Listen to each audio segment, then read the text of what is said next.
చంద్రుతి మండల కేంద్రం మహిళా సంఘాల ఆత్మగౌరవంగా చెప్పుకోవడానికి ఐకేపీ ఆధ్వర్యంలో నిర్వహించిన భవనం ఏళ్లు గడుస్తున్న ప్రారంభానికి మాత్రం నోచుకోవడం లేదు.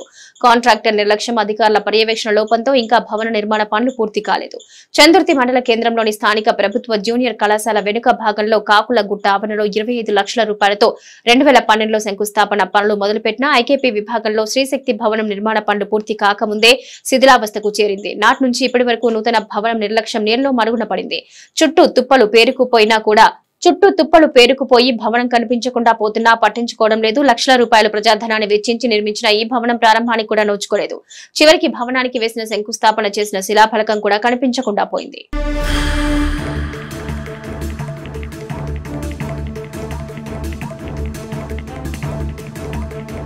ఎక్కడో ఒక చోట భవన నిర్మాణం జరుగుతుందని మహిళలు ఒకవైపు సంతోషం వ్యక్తం చేసినా ఏళ్లు గడుస్తున్న భవన నిర్మాణ పనులు పూర్తి కాకపోవడంతో వారు అసహనం వ్యక్తం చేస్తున్నారు. మహిళలు ఆ నూతన భవనంలో అడుగు పెట్టక ముందే శిథిలావస్థకు చేరటం కాంట్రాక్టర్ యొక్క పనితనం నిలువెత్తు నిదర్శనంగా నిలుస్తుంది.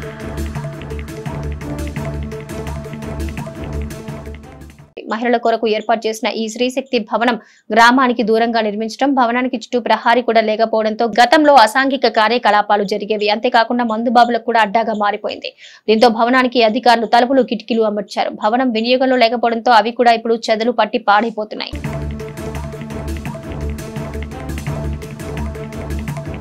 పిల్ల పుట్టక ముందే కుళ్ల కుట్టిన చందంగా ప్రారంభం కాని భవనానికి కరెంటు మీటర్ కనెక్షన్ ఇచ్చారు. అయితే భవనం కరెంటు మీటర్ పెండింగ్ లో బిల్లును చూస్తే అందరూ నోరెళ్లబెట్టి అవ్వాల్సిందే. ఆ కరెంటు బిల్లు అక్షరాల 62,300 పై చిలుకు పెండింగ్ లో ఉంది. చాలా ఏళ్ల నుంచి కరెంటు బిల్లు కట్టినట్టు బిల్లు కాగితం చూస్తే తెలుస్తుంది.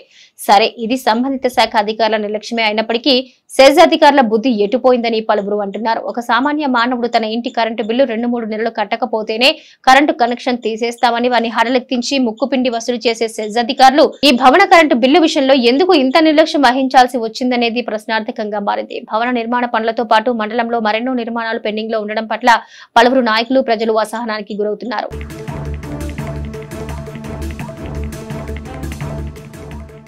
నిర్మాణాల విషయంలో అధికారులు నిమ్మకు నీరెత్తినట్టు వ్యవహరిస్తున్నారని, అధికారుల అండతో కాంట్రాక్టర్లు నిర్మాణ పనుల్లో నాణ్యత ప్రమాణాలు పాటించడం లేదని ఆరోపణలు వెల్లువెత్తుతున్నాయి.